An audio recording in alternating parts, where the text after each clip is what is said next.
Good afternoon from New York, good morning or good evening wherever you find yourself today. Welcome to this virtual event to mark Human Rights Day 2020. My name is Craig Mokhyber, Director of the Human Rights Office here at United Nations headquarters in New York. Over the course of the next 45 minutes, we will be celebrating the COVID-19 frontline heroes, those who have borne the brunt of this pandemic as they work to help those around them. The people who at personal risk and hardship made it possible for us to be fed, provided medical care, and kept safe. In other words, the people who made our human rights possible. We'll be hearing from people in the health sector, education, women's support networks, mask making, and the world of music, all telling their own stories. But first, a few words about the reasons for this event. The daily actions of our COVID-19 frontline heroes help achieve the rights of others. But our heroes also have rights themselves, rights that have not always been respected during this crisis. Around the globe, the Human Rights Day this year centers on the need to recover better, harnessing the power of global and community solidarity and underscoring our interconnectedness and our shared humanity. Human rights must be central to efforts to build forward in the wake of this pandemic. And we will reach our common goals, but only if we are able to create opportunities that are equal for all, address the failures exposed and exploited by COVID-19, and apply a human rights approach to tackle entrenched, systemic, and intergenerational inequalities, as well as exclusion and discrimination. It is precisely this vision that underpins the call to action for human rights that was launched earlier this year by United Nations Secretary-General António Guterres. In it, he recommitted the United Nations system to place human rights at the center of everything we do. And with those words, I will now hand over to the Secretary-General, who will make some opening remarks. The COVID-19 pandemic has reinforced two fundamental truths about human rights. First, human rights violations harm us all.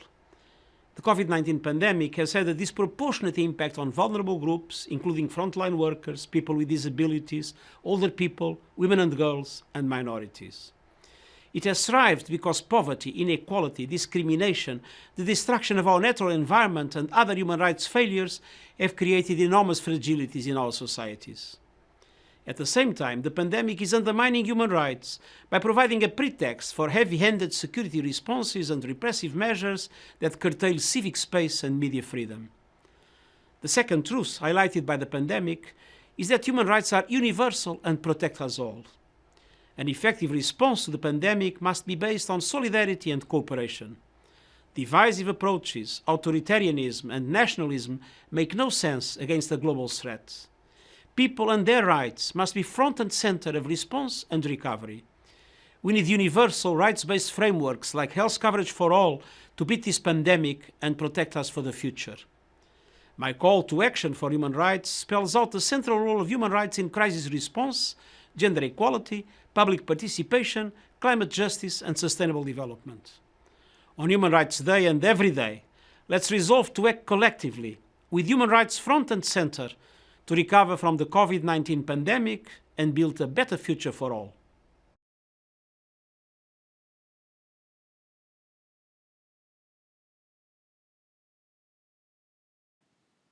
As the Secretary-General rightly says, human rights must be at the top of the agenda and without fail, not least if we want to recover in a way that makes the world more equal, more just, and better for all. Delivering on the promise of human rights at the local level is an essential means to achieving those goals during and beyond the pandemic era. An important example of local level action is offered by our partners at the New York City Commission on Human Rights, which enforces the city's human rights law and educates the public about it. It's now a pleasure to welcome Carmelyn Malalis, its chair and commissioner. Hi, my name is Carmelyn P. Malalis. As chair and commissioner of the New York City Commission on Human Rights, I share in the United Nations recognition of the frontline heroes of the coronavirus pandemic. You are the backbone of our communities around the world, and the New York City Commission on Human Rights thanks you. The Commission enforces the most comprehensive local civil and human rights laws in the United States. COVID-19 has tested the strength of our law and our ability to answer to the unprecedented ways the pandemic hurts workers, businesses, and tenants. Though we have seen over 500 reports of discrimination related to COVID-19, I am proud that we have not faltered in protecting New Yorkers. In the United States, Asians, despite so many being frontline workers, have been scapegoats for the pandemic. Asian people have faced harassment and even violence reminiscent of other times of crisis. So we took action. Together with our public artist in residence, Amanda Pingbody-Bakia, we led a public awareness campaign called I Still Believe in Our City. The campaign conveys the love, respect, and gratitude New Yorkers feel towards frontline workers who have not given up in this fight. We will not give up either. We are confronting this pandemic as a global family. If you've faced discrimination because you are a frontline worker here in New York City, know that the Commission has your back. If your landlord tries to evict you because they think you are a risk to other tenants, the Commission has your back. We are standing up for one another in extraordinary ways. We will fight for you as you have fought for us. Thank you. Our thanks to the Commissioner for those words and for the important work that the Commission does throughout this difficult period. Now, let's hear from more of our COVID-19 frontline heroes. For many people, the front line of the pandemic evokes images of the health workers who have stepped up repeatedly and tirelessly all around the world. Not only in intensive care units and emergency rooms of hospitals and clinics, but also in the communities of which they are a part. Community health care is critical to ensuring that no one is left behind during the pandemic, as well as in the period during which we will try to recover better from this. And let's face it, women are the cornerstones of such care. In Thailand, the more than 800,000 women health volunteers account for 84% of health workers across the nation. Let's hear the story of just a few of them.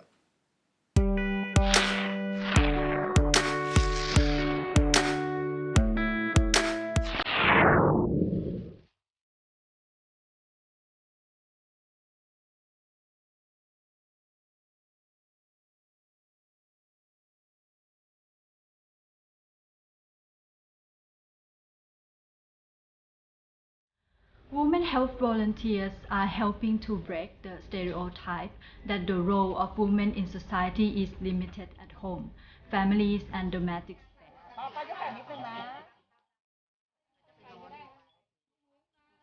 But it is quite obvious that the health volunteer sector is dominated by women. I think women can take meaningful roles in pandemic prevention for the whole community and for the country.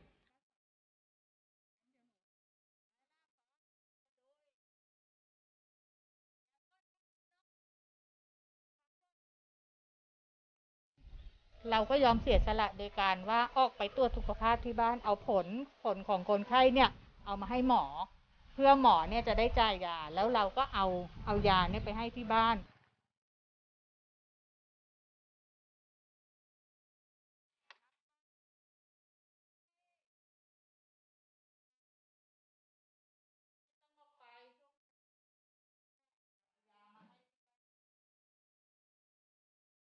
มองว่าสังคมยอมรับความสามารถของผู้หญิงมากขึ้นนะเพราะว่าบทบาทของผู้หญิงก็หลายๆอย่างเทียบเท่ากับผู้ชายได้แล้วก็ตอนนี้อย่างน้อยอย่างอสมเราเนี่ยเป็นจำนวนผู้หญิงมีมากกว่าผู้ชายผมว่าในสังคมไทยแล้วนะผู้หญิงเนี่ยได้รับการยกย่องนะคือหมายความว่าเวลาเขา approach เข้าไปทำงานนะครับผู้หญิงก็ได้รางวัลได้รับการเชิดชูเยอะนะครับได้รางวัลดีเด่นมากน่าจะทำให้จำนวนของคนที่อาสาสมัครที่เป็นผู้หญิงเนี่ยเยอะขึ้นครับ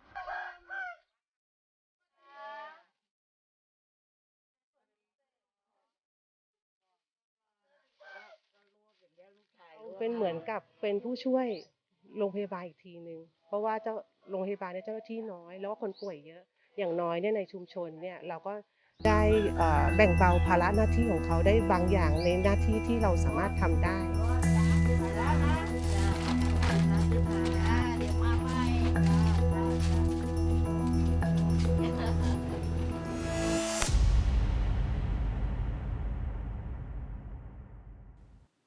Well, focusing on the rights of communities, their right to health and other human rights, is of paramount importance now and will remain so during and after the recovery, particularly those communities that have been among the hardest hit.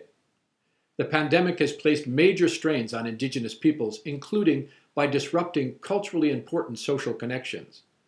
But it has also underlined the resilience of these communities. We will now hear from Margarita Hernandez from Guatemala. She is what is known as an abuela comadrona, or a grandmother midwife. She belongs to the Mayan Chusigan community close to Santa Cruz del Quiche. Comadronas are not only midwives, but also leaders and advisors and guides for their communities. To be a comadrona is a gift and it is a calling. Margarita is a member of the Council of Midwives in the Department of Quiche. She will now explain how the midwives continue to ensure access for Indigenous women to traditional ways of childbirth despite the challenges posed by the pandemic. Doña Margarita, entonces voy a hacer las preguntas. En el contexto del COVID-19, ¿qué significó en su trabajo como abuela comadrona? Bueno, que el momento que tan difícil, ¿verdad? Yo la gente más me buscaba. La gente ya no quiere ir al hospital, tienen miedo porque ahí está el contagio, entonces ya no se quiere ir. Todas las personas, las mujeres ladinas, nacieron sus bebés en la casa, les atendí en la casa, nacieron los niños. Casi durante el tiempo que llevamos ahorita con esta enfermedad, todo en la casa se están aliviando mis enfermos. Lo que me costó mucho y sufrí bastante cuando el tiempo que ya no hay bus, ya no hay tuk-tuk, ya no hay nada, camioneta, nada. Tuve que caminar yo a 2 horas, hora y media, me ha costado demasiado. Ese es lo que me pasó durante el tiempo que estamos delicado el tiempo. Ahorita ya no, pues, porque ya hay carro, pero sí, mi gente no se anima a ir al hospital. Eso es mi trabajo, lo que yo hice durante ese tiempo tan difícil, pero ahí estuve trabajando y gracias a Dios que yo me siento todo bien. Todo el tiempo estoy trabajando, estoy saliendo, no me cerré, estoy caminando, estoy trabajando con la gente y sigo trabajando. ¿Y la protección para la prevención personal para la enfermedad? Pues lo que yo hacía, mi mascarilla, mi gel, mi spray, por el momento pues eso estoy usando ahorita también, mi mascarilla y mi gel, mis manos no me hace falta, mi jabón líquido para lavar mi mano y siempre mis guantes. Yo siempre uso guantes cuando yo trabajo con las mujeres, siempre con mis guantes. Y mi spray cuando suben los buses o en tuk-tuk le voy a echar el spray y me siento ahí. ¿Eso dio el ministerio? No, yo compré de una vez. Soy yo lo que compré porque el centro de salud no habló nada, no ayudó nada, ni guante, ni nada, no nos dio nada.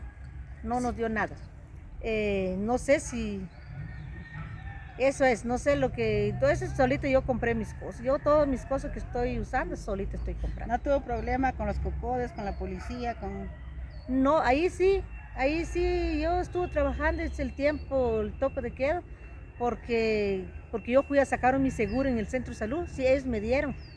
Yo puedo trabajar cualquier hora, yo salí, incluye, los policías me llegan a traer en la casa cuando voy a ir a atender los partos. Muchas gracias, doña Margarita. Well, there you have it. Margarita is dedicated to helping mothers bring new lives into the world. But the entire life cycle has been hit by this pandemic. It's no secret that the pandemic has hit older generations particularly hard, notably those living in care homes. Lockdown measures taken for solid public health reasons have also disrupted their ties with the outside world. In Poland, Marina Julia is part of a non-governmental organization that works with a range of disadvantaged groups, the homeless, prisoners, as well as refugees, and older persons. In the face of the COVID-19 crisis, she has brought these groups together to help them to cope and to build new connections between people. W czasach zarazy jestem na pierwszej linii frontu, ale nie walczę. łączę. Jestem wolontariuszką między innymi w domu, który nazywam Domem Samotnej Starości. Są tam babcie, polskie babcie, opuszczone, zapomniane, nieodwiedzane. I w czasach zarazy nie wolno ich zostawić. Nie możemy dotknąć, nie możemy przytulić, nie możemy pogłaskać pomarszczone starcze ręce, ale możemy zobaczyć się przez szybę, możemy wyszeptać kocham Cię, możemy dla nich zatańczyć. Będziemy śpiewać, będziemy tańczyć, będziemy wąchać pomarańcze. A w ośrodkach dla uchodźców mieszkają kobiety, czeczeńskie kobiety. Te kobiety w większości nie mają mam, bo albo zostały w Czeczenii, albo umarły, albo zginęły w 2 krwawych wojnach. Więc cóż może być piękniejszego, jak dać polskiej babci czeczeńską córeczkę, czeczeńskiego wnuczka. Jestem wdzięczna, że w Polsce znalazłyśmy drugą mamę, a moje dzieci babcia. Tańczę dla mojej polskiej babci. Ja też.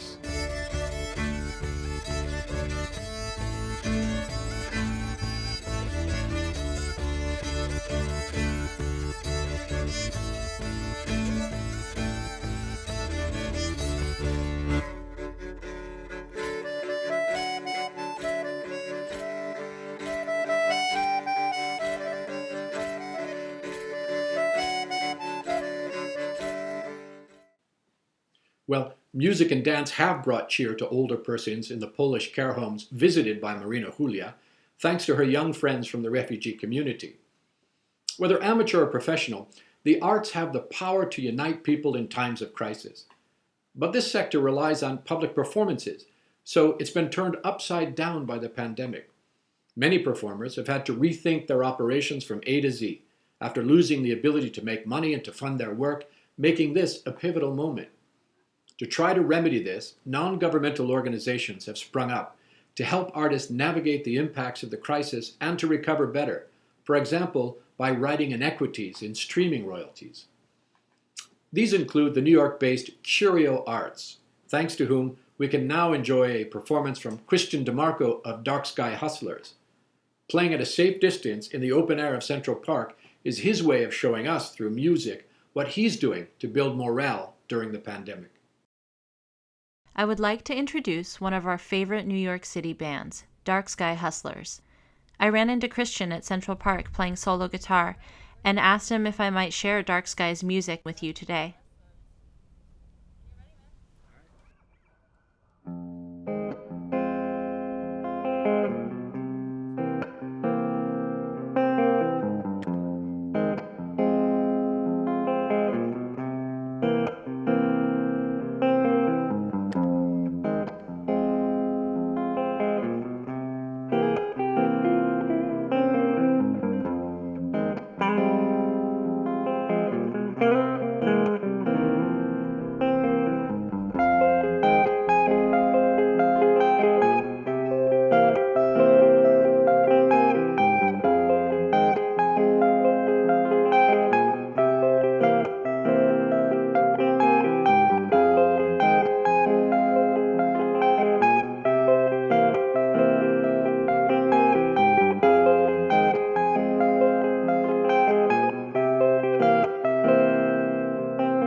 Our thanks for that. Well, music and design are part of the same family, the arts. In the face of the severe economic challenges posed by the pandemic, designers have pivoted into new areas. One of the most visible is making masks. Colorful designs enable wearers to express themselves, to add a bit of beauty to the world in difficult times, but also to protect their health and the health of those around them. In Spain, Musa Pogban has joined hands with an organization distributing food to those in need, using the same network to get masks to them too. Normalmente en mi profesión pues hacemos traje flamenca, camisa, un poco de todo de costura, ¿no? Pero como este año lo que hace falta ahora son las mascarillas y para ayudar a la gente que lo hace falta. Me llamo Musa Pogba, yo soy de Costa de Marfil, pues llevo aquí en Córdoba pues hace ya casi 3 años. ¿Qué pasa? ¿Cómo estamos? Córdoba es la ciudad más bonita de España. En el momento de confinamiento la gente necesita mascarilla. Hay algunos que no tienen dinero para comprarla, hay algunos que no saben cómo conseguirla. Entonces hemos puesto en contacto con la asociación Heredia porque colaboramos juntos y a través de gente también puede conocer a nuestra asociación, los mafiliños aquí en Córdoba. Estamos aquí también para echar cable a los demás que le hace falta también. En el filito, ¿no? En el filito. El confinamiento me llamó Bacari y me dijo que Musa, un compañero que cosía y que estaba haciendo muchas mascarillas, pero que no sabía dónde podía repartirlas. Y nosotros, pues durante la pandemia estábamos dando alimentos a nuestra familia. Entonces le dijimos que nos vendría genial repartirlas, lo mismo que los alimentos, las mascarillas. Entonces vino y nos hizo la entrega de muchísimas mascarillas que tuvimos para darle a todas las familias. Y la verdad que nos encantó el detalle, las familias también muy contentas. Como siempre, trabaja divinamente, qué bien lo hace. Esta situación que estamos viviendo ahora, entre nosotros podemos ayudarnos porque somos iguales. Europa, África, somos iguales. Somos hermanos, somos hermanas. Que se apoyamos entre nosotros para poder salir de esto. Si yo traigo mi ayuda, tú tienes que traer tu parte también. Entre nosotros colaboramos juntos.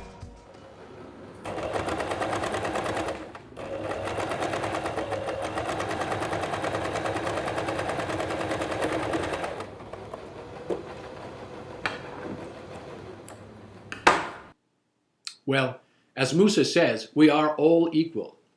Yet the pandemic has thrown the spotlight on specific threats to the human rights of some parts of society, not least women. Sexual and gender-based violence has grown alarmingly during the crisis.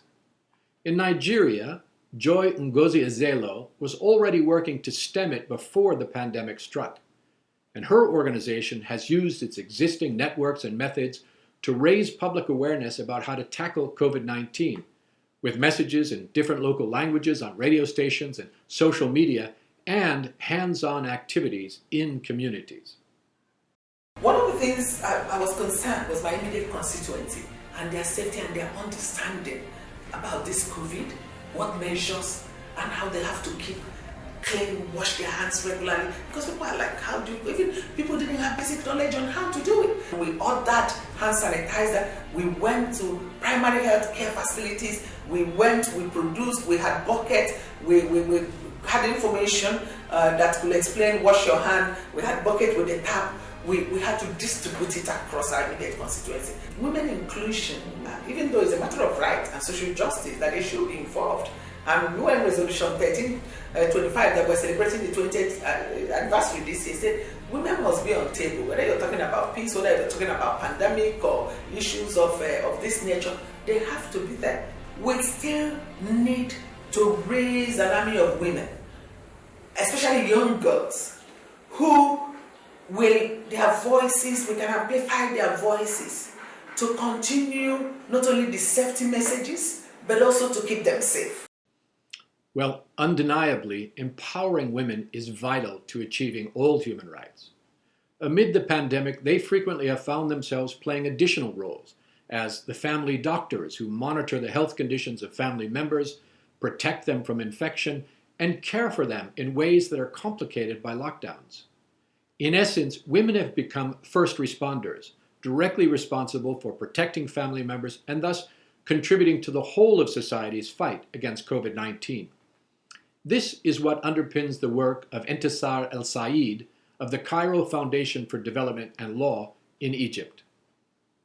مع مطلع شهر فبراير 2020 بدأت أزمة جائحة كوفيد-19 تظهر في مصر. بحلول شهر مارس ابتدت الحكومة المصرية في اتخاذ عدد من التدابير والإجراءات الاحترازية لمواجهة الوباء في ظل تأكيد الحكومة على ضرورة هذه الإجراءات لحماية المواطنين والمواطنات. اتخذت عدد من الإجراءات كان ليها آثار اجتماعية واقتصادية على حياة السواد الأعظم من المواطنين والمواطنات، خاصة الفئات الأقل دخلا في المجتمع المصري. احنا في مؤسسة القاهرة للتنمية والقانون لقينا انه في مسؤولية مجتمعية علينا باعتبارنا جزء من هذا المجتمع وباعتبارنا مدافعين عن حقوق النساء في المجتمع المصري، خاصة وانه النساء وفقا للثقافة المجتمعية السائدة في المجتمع المصري بيلعبوا دور نمطي شديد جدا، ومع زيادة معدلات العنف ضدهم في ظل بقائهم لساعات أطول داخل المنازل، وفي ظل إن هم كمان مسؤولات عن الرعاية الصحية لأفراد أسرهم في ظل الإصابة بالوباء، وخاصة إن هم بيشكلوا جزء كبير من الفئة الخاصة بالعمالة غير المنتظمة، فتأثرت حياتهم على المستوى الاجتماعي وعلى المستوى الاقتصادي. قررنا ان احنا نطلق خط ساخن مع بداية الأزمة خاص بالدعم النفسي للناجيات من العنف أثناء الأزمات.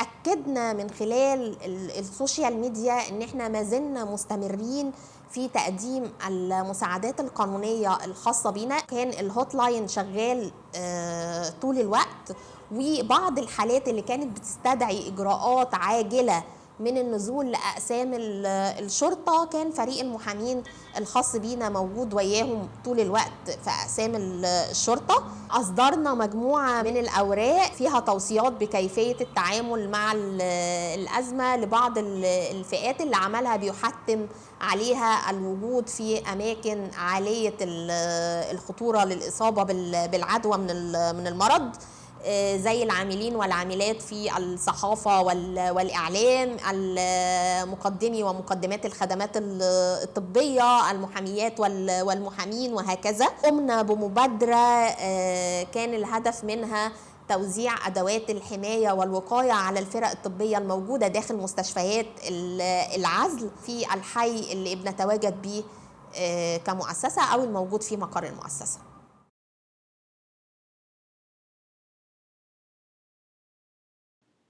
Well, the pandemic has also caused massive disruption in the education system, with millions of children out of school completely or unable to adequately follow their lessons in the ways that they need to. There's been plenty of innovation, for example, to shift to online classes. But what about places where digital access is a challenge or unavailable altogether? How can the right to education be protected in these circumstances? Our final COVID-19 frontline hero has an answer. Tanika McCoy Phipps is a teacher in Jamaica, and I'm sure you will find her simple solution quite inspirational. So much so, in fact, that it's being spread worldwide by our partners at UNICEF.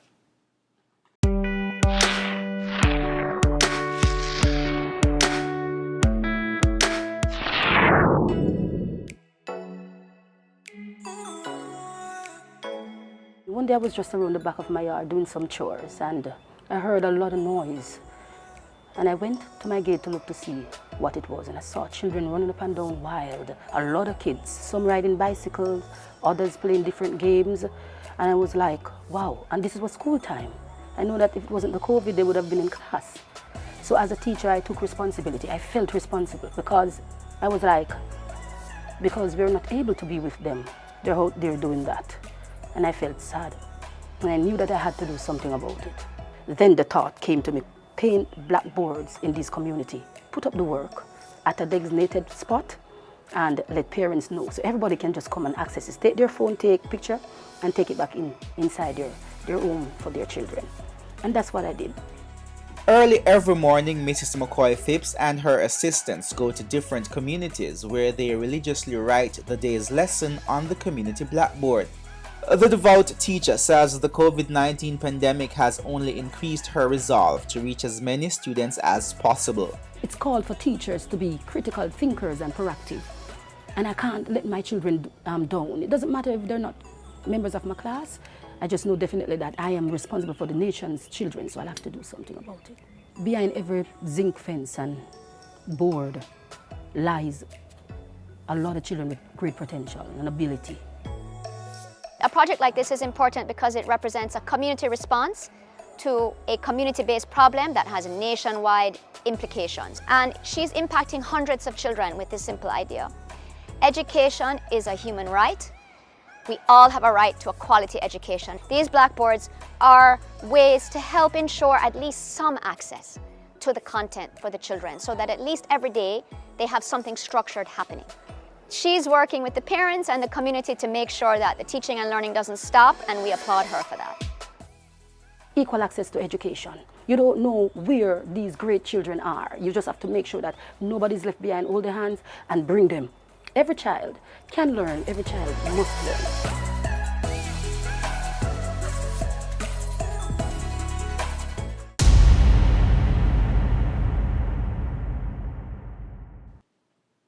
Well, with that, I want to thank you for being with us to mark Human Rights Day 2020.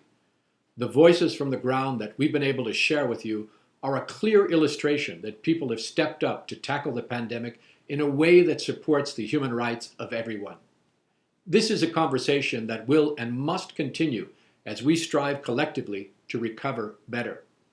To conclude, I'll now give the closing words to Ilze Brands Kehris, the United Nations Assistant Secretary-General for Human Rights. And I thank you. It gives me great pleasure to close this Human Rights Day event of the New York Office of the High Commissioner for Human Rights. First of all, I wish to pay tribute to the women and men who have shared their stories with us today.